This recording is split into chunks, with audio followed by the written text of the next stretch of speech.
didn't put on my hello everyone. Um I see all of you. God bless you. Thank you for being a part of this. Um you know, like Enya said a little earlier, she said we see talks about narcissism everywhere on the internet, but hardly anybody talks about codependency. Hardly anybody talks about codependency. And she made a very profound statement just now. If we can heal codependency, the effect of the narcissist will not be as devastating. And what keeps us in this place where we are so abused that we cannot think for ourselves is because of codependency.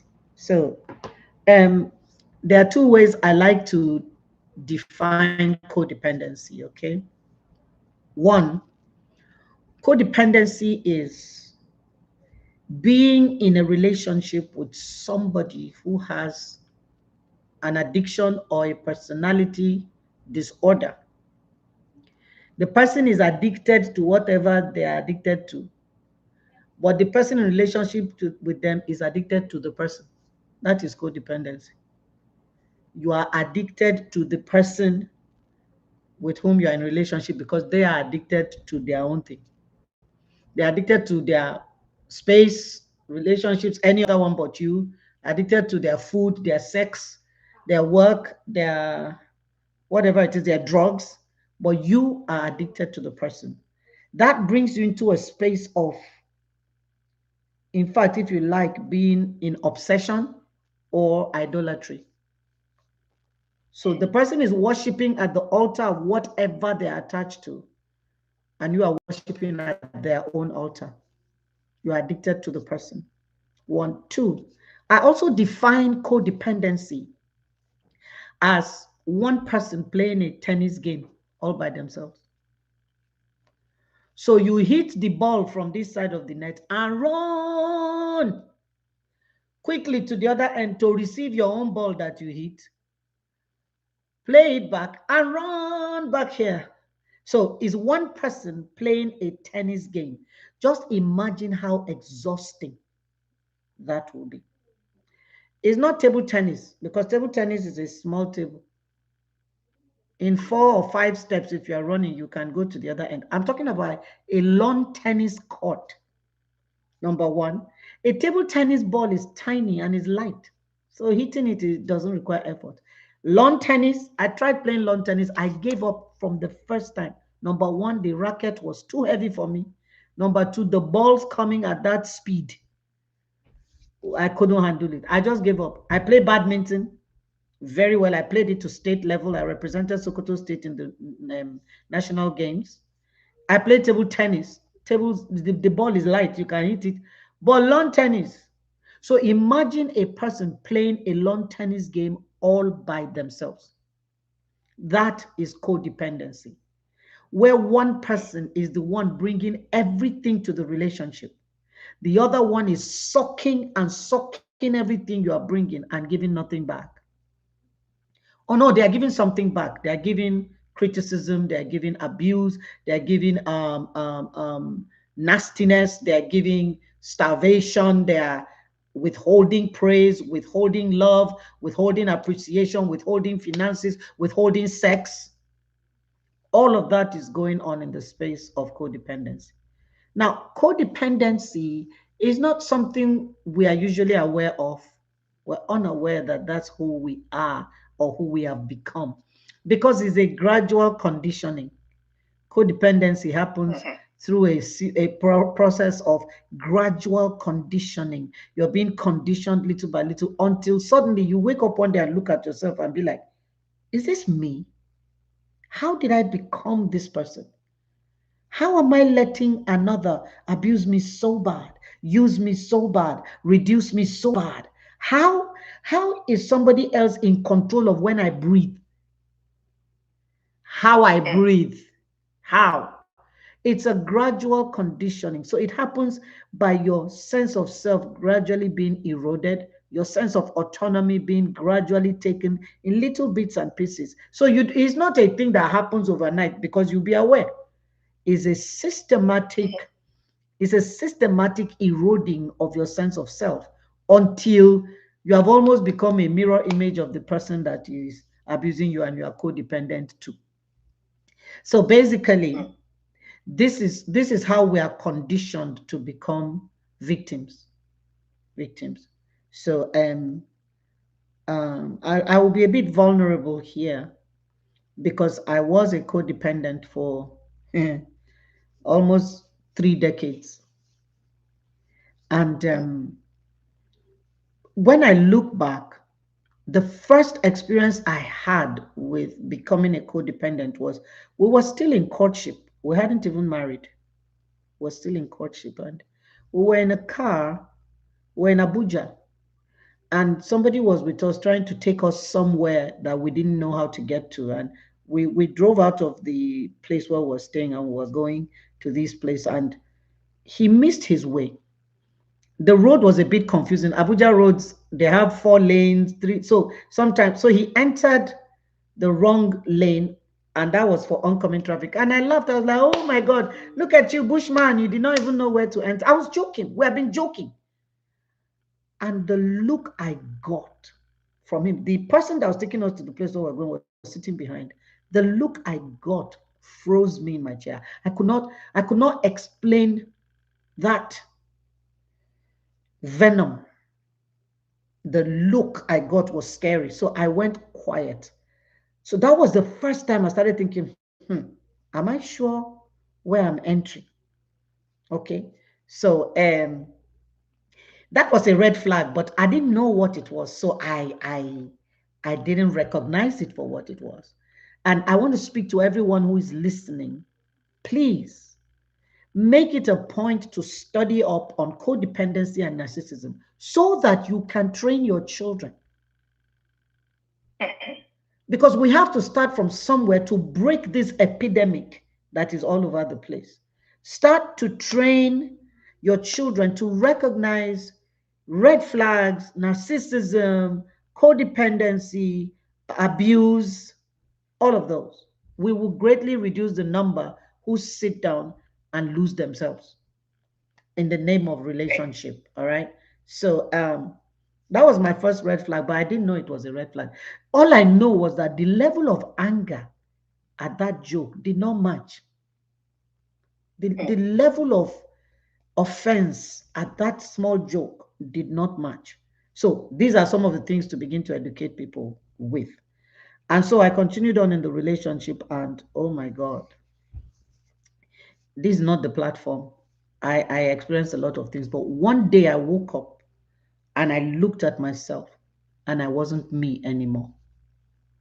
I wasn't me anymore. I was broken on the inside. I was on edge on the outside. I was an insomniac. I was afraid in my own house. I was afraid in my own house. And that wasn't a healthy place to be. I had wrinkles at 40. At 40, on my 40th birthday, so I had a portrait taken. And then I have other pictures that were taken of me at 46, 48, and 50. I have them in my office in random order. They're all along the same wall, but they're in random order. And everybody that comes into my office, I say to them, look at these photos and tell me where you think I'm oldest and where you think I'm youngest. I think it's only one person out of about 50 who pointed at my photo at 40 and said, this is you at 40. Only one person. And I think it's because that person knew me then.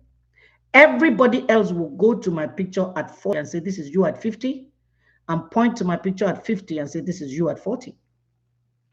I looked older in my 40s than I do now, and I'm almost 60 years old. And that was because the weight was of what was happening inside was showing on the outside. Hausa people have a proverb. They say, "Sanin labarin zuciya yana fuska." What that means is, if you want to know the story of the heart, look at the face. Look at the face. So codependency is a horrible, horrible epidemic right now, because we have people who are in relationships holding on for dear life. And because the abuser knows that this person is holding on for dear life, it is the license they need to intensify the abuse. So we have to start teaching people that God values a life more than a marital status. God has more value than for a life than he has for a marital status. Why? Marriage is a temporary thing. It ends here. It doesn't go anywhere. In heaven, there'll be no marriage. We are the bride of Christ. But I'm almost confident to say that there are people, male and female, that will miss heaven because of bitterness that is attached to a spouse they had on earth. So we're going to mortgage eternity for a temporary thing that will end here on earth. So we have to teach people. You were not made, God hates abuse. You were not meant to be abused. You were not meant to morph into another person or be swallowed up by another. If you read the Bible in Genesis, Enya, God gave man in creation, male and female, man. He gave man authority to have dominion over the fish of the sea, the birds of the air, the creeping things on the earth, to rule over creation. The one thing that God didn't give man the authority to rule over is another man. God never said man rule over man, male rule over woman, woman rule over man. No, no. We were given dominion to rule over everything else except another human being. That's why every time a person attempts to rule another, there is a resistance.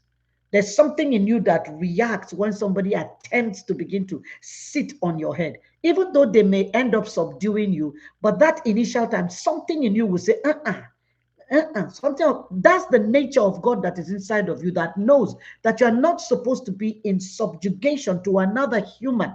You are supposed to be in dominion over everything that God created. So these are some of the things we'll begin to teach people. You have value before God. Nobody is allowed to devalue you. And when you see devaluing taking place, you must have the courage to remove yourself from that atmosphere of abuse. We must teach people. 2, we must let our children know that there will always be a place of refuge with us if something goes wrong where they're going. Let me explain. I'm not saying that people should not fight for their marriages. I'm not saying that people should not work at their marriage. Marriage is hard work. But when there is abuse and it is intent on eroding the humanness of a person, then we must be strong enough. Ngozi, you have to mute your microphone. Ngozi, mute. Mute. Ngozi, mute. Thank you. Yes. So you have to teach the younger generation how to recognize abuse and how to walk away from it. They have to have the courage to do so. All right. Then teach the ones who you begin to see the signs of abuse in. Because you see, if we're paying attention, we will notice the people who are already developing those predatory instincts, and we'll begin to call their attention to it. No, this is not okay. This is what you are exhibiting. All right. For those of us who fell into the codependency, let me stress on one thing and then I'll be done. It's called self-care. The one thing that codependency takes from you is to even give yourself the permission to care for yourself. You become so broken by the abuse, by the codependency, you don't know how to care for yourself. In fact, it almost looks like an offense to take care of yourself. Self-care is not selfishness. Self-care is self-preservation. And God calls us to that. You must take care of your body. You must take care of your mind. You must take care of your spirit. You must take care of your soul. Please take the time to self-care. Give yourself permission to care for yourself. Most codependents, in a bid to please the abuser, you will not buy anything for yourself. You will get a salary of maybe 100,000. Before you look, the salary is finished. You have used it to buy curtain and spoon and tablecloth to impress the abuser, and there's nothing for you. You end up looking like the house girl when you go out, or the house boy when you go out, because there are female abusers too. Oh, yes. Please take the time to self-care. Nourish your soul, nourish your mind, nourish your body, nourish your spirit. 2, don't allow yourself to become so isolated from people that you have no support systems in place, because that is what the abuser thrives upon, your lack of a support system. The abuser thrives on it. Please make sure, and if you look around now, those of you who are listening, and realize that you have been cut off from everybody, it's time to wake up from the slumber. Start rebuilding connections that are important to you, or making new ones. Making new ones. 3, find hobbies. Because right now, as a codependent, your hobby is the person that is abusing you. Your hobby is the person, your dream is the person, your joy is the person, your peace is the person, your stability is the person. Find other things that bring you joy and channel your energies through them. I'm a preacher of the gospel. I can't go around telling people, walk away from your marriage, walk away from your marriage, walk away from your marriage. But I can say to you that you can stay in that marriage and find the tools that you need to survive there while maintaining your sanity. So I'll speak to you quickly. The 4 horsemen of mental balance. 1, indifference. You must learn that art to know when to be indifferent when the abuser comes with the regular cycles of abuse. 2, detachment. Know when to detach, how to detach. 3, disengagement. Know when to disengage the conversation, the attitude, the space, the atmosphere, even in your mind, not just physically. And then finally, strategic withdrawal. You strategically withdraw from certain conversations, withdraw from certain thought patterns, withdraw from the person and their style of abuse. You strategic, and that will come by careful observation. You will recognize a pattern in the abuser. You will, if you pay attention, you recognize how it starts and where it always ends. So if you can predict, then you put that detached wall up before the thing comes. So when it comes, it's bouncing off like water on the back of a duck. So please, for codependency, the first and foremost thing is be conscious and be intentional about self-care. That's what I have to contribute today, briefly. Wow, this is amazing. Mind blowing. Thank you so much. Thank you so much. Please, Mama, before you go, I know that there are some people here that could have some questions. So please, if you have any question, this is the time to ask. We're a small group, so it's a safe place for you to be vulnerable. So if you have any question, please ask now so that Mama can go back to church. She had to leave church to come. Okay, Fee, go ahead. Thank you so much. Thank you, Mrs. Enya, for setting this up. Thank you, Mama. This session has been really enlightening for me, because though I'm not married, but starting to realize that there have been patterns of codependency in maybe a previous relationship that I didn't even realize till now. You know, having a conversation when you were speaking, I started to realize this was what was going on. I just thought that it was difficult, or maybe something was wrong with me, and I wasn't open to criticism as much and stuff like that. But I'm starting to realize that it was codependency, because I wanted to do everything to please this person, and nothing seemed to be pleasing, regardless of whatever you do. So the question is, when you leave this type of a relationship, if you're able to leave, and you find out that you've started having patterns, because I think it comes hand in hand with people pleasing eventually, and self-esteem issues, where you start to recognize, because your body goes into defense mode, so you start to feel defensive.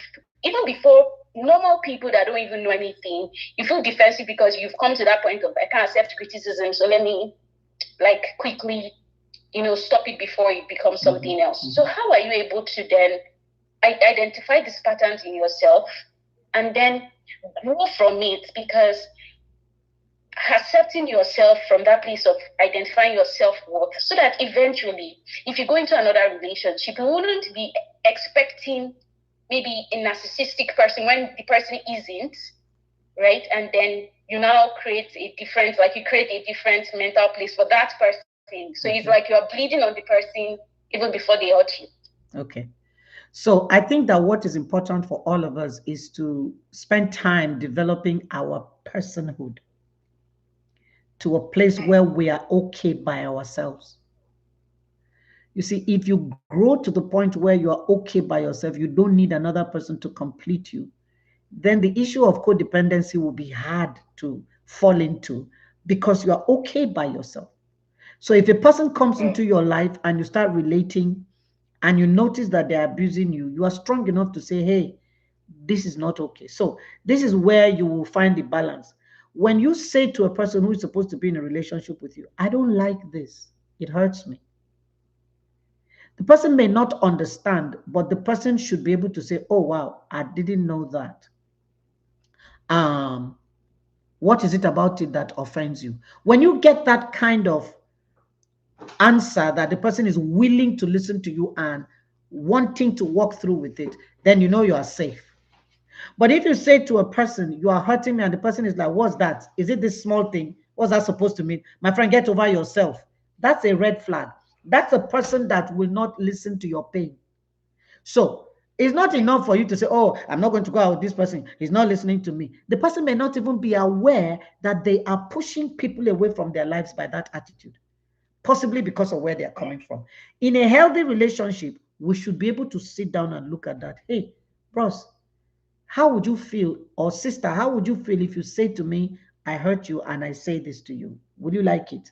Person says, no, let's talk about this. Why would you ignore my pain? Is it good for our relationship? You don't have to understand my pain to acknowledge it.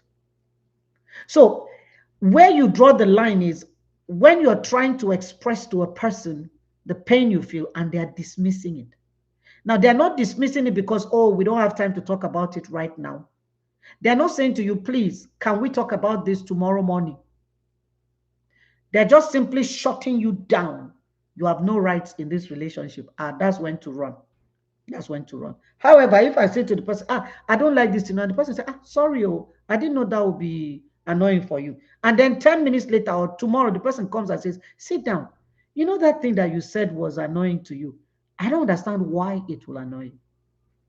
I don't know if you people have seen a video of me, some clips of me that went viral. I was talking about how passing gas destroyed a marriage of 1 week. The guy gasped for the lady, and that was it. Marriage was over. She's coming from a place where if you want to gas, you run outside. You leave the rest of the family, run outside and go and gas outside, wait for the smell to pass, then come back. This guy comes from a family where if you want to gas, you will hold it and look for somebody in the family. Then you release it. The louder you are, the funnier it is. So they did not have this conversation before marriage. They got married, and the guy did exactly what was normal for him, gas loudly, and the girl couldn't handle it. She called him a barbarian, he beat her up, and that was the end of the marriage. So if you speak to somebody about them hurting you, and they are willing to have a conversation about it, or they are open to listening to you and taking your pain into cognizance, you are safe. But if consistently a person shuts down your offenses, shuts down your pain, shuts down your opinions, shuts down your suggestions, you are in trouble. Don't tell me you are in love. You are in obsession. So we should teach people to be strong enough at that point to say, no, if we're in a relationship, I should have a voice. I should have a say. My opinion should count. Even if you don't take my advice at the end of the day, at least I know I was heard. I was listened to. Okay? All right. So that's how I'll answer that. Thank you so much, Ma. Thank you, Ma.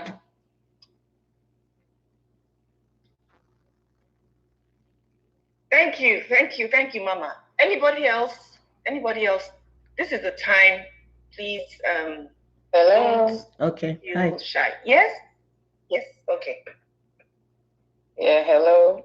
Thank you, Pastor Enya, for everything, and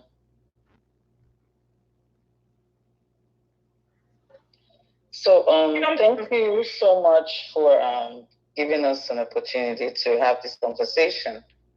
I'm at work, so that's why you're hearing all the noise and everything. So, but basically, what I want to say in essence is what you're doing is applaudable, and do not stop, because I've seen a lot of your clips on social media back and forth addressing certain behaviors that seem to be the norm in a situation where we are, but it's not acceptable.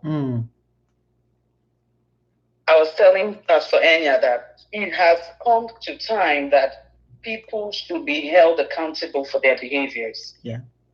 We tend to enable people and hide under the cover of, oh, I ask for forgiveness. That's you ask for forgiveness, but there's a repercussion for that sin that you've committed. David asked God for forgiveness, but he told him that he would divide the kingdom. And after he said he would divide the kingdom, he told him that your own son would do something to one of your wives, and that's what occurred. But people you want to beat your wife and you expect your wife not to walk away. You want to yell at your wife in church and embarrass her in front of everybody and assume that she should be all right with it. And everybody want to part. Well, you know, your mother was patient. You should be patient. No. So when next this class is going to be on, I'll put it on full blast. Because everybody needs to hear what you're saying. People have died. I know. Women have walked away from relationship, and the best anyone can come up with, oh, she's cheating. Who gives you the impression that it has to be cheating for a woman to walk away? I told Pastor Enya, I became a young widow at a young age. What the first thing people want to see? Why are you dressing? Oh, you seem to move on with my life. Oh, yes, I want to move on with my life.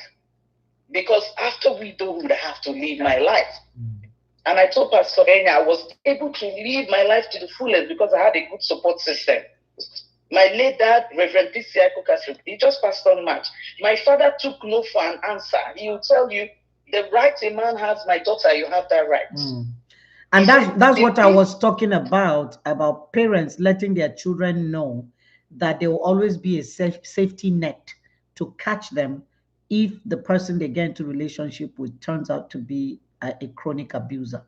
It's very important that we let our children know that we will be part of their support system. Even if our children made mistakes, we will not let them sit in a place and die.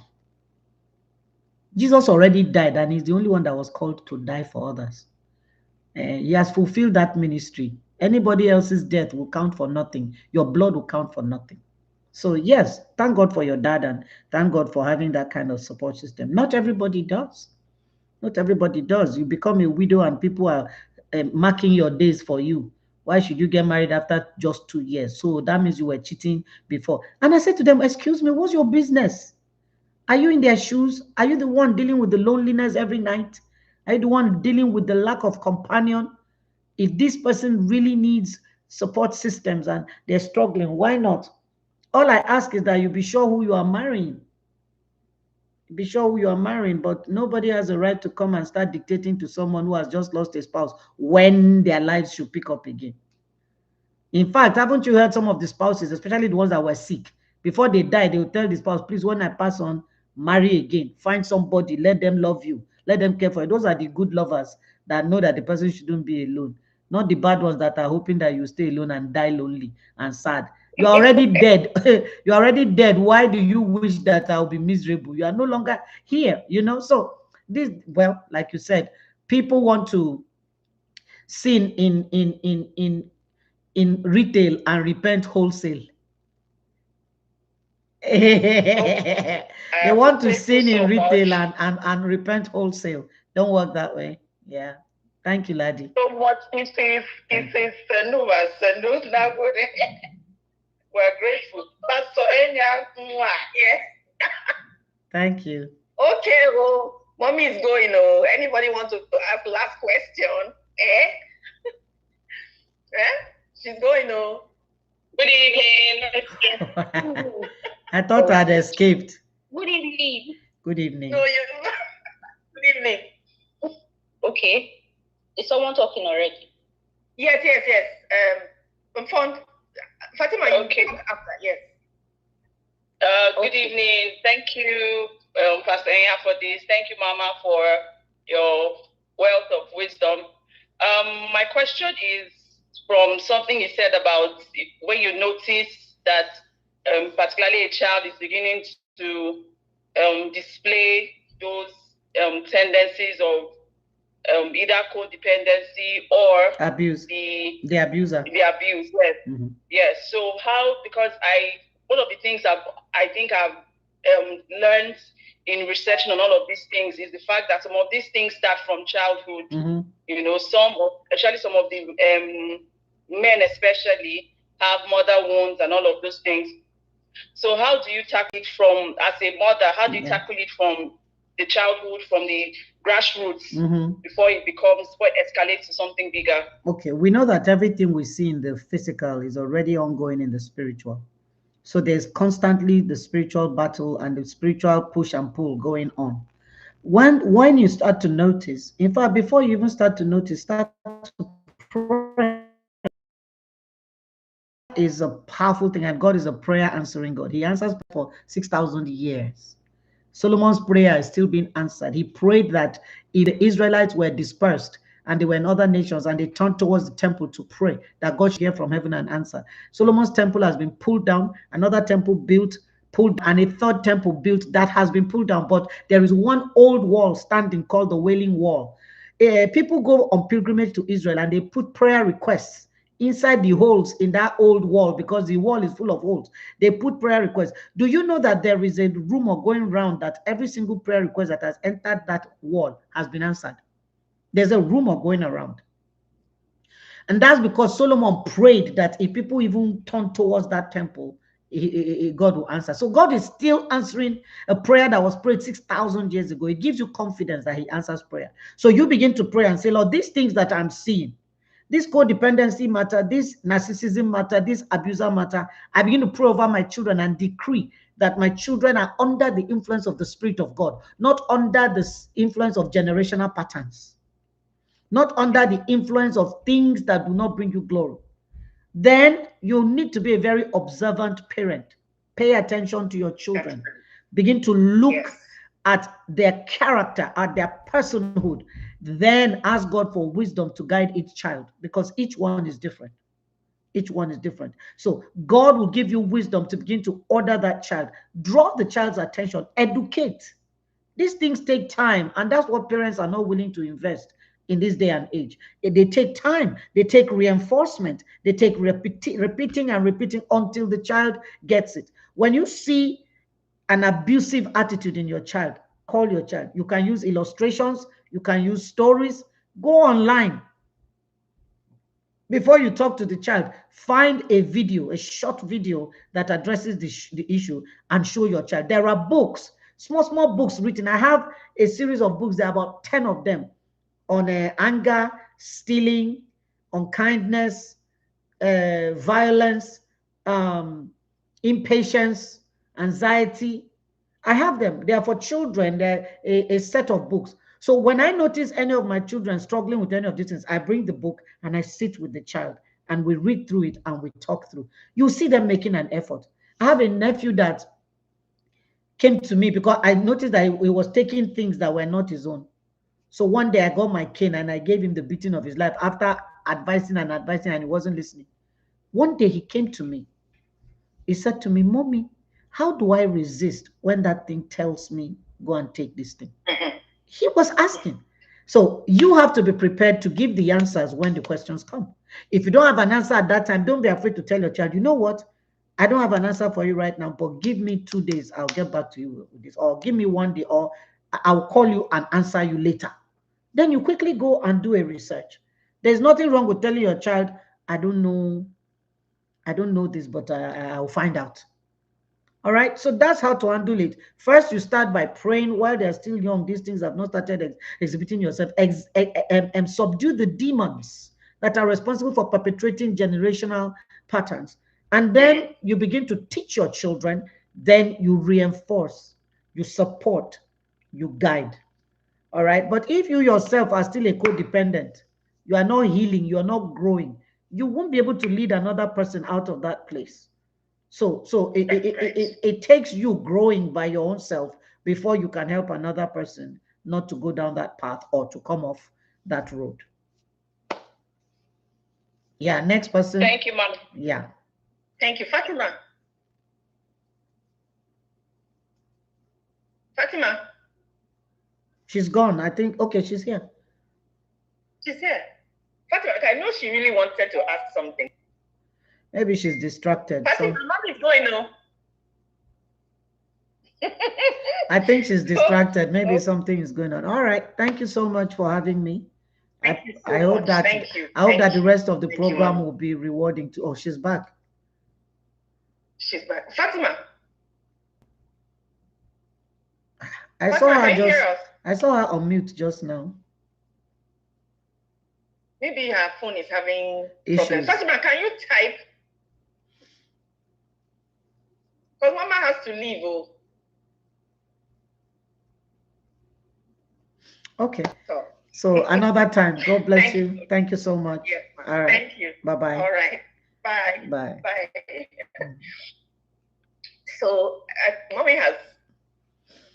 my friends on Instagram and Facebook and YouTube, I've been seeing you trying to send questions, but I was on somebody's program, so there's no way I could have been answering you.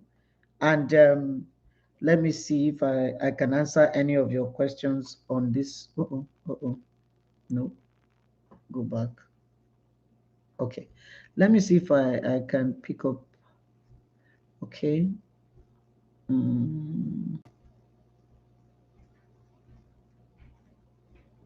I'm not yet married, but I love to be alone, doing things alone. How can I get out of it? By getting involved with people.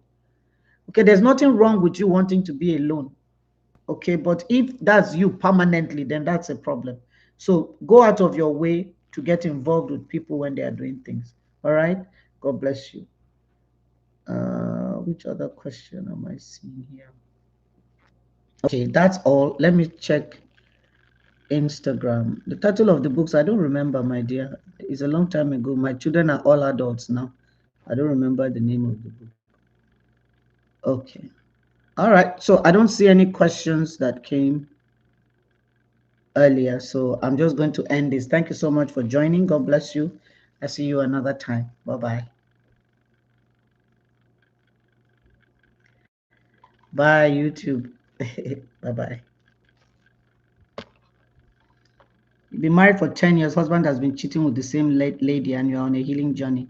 May the Lord complete your healing journey. I hope you're not taking the insult, sitting down and doing nothing about it. I hope you're not holding on desperately and giving him the impression that it's okay to continue cheating. No, you can't do that. That's devaluing, and God doesn't want that. God doesn't want that. Praise God. All right, people, take care of yourselves and have a good day. Bye.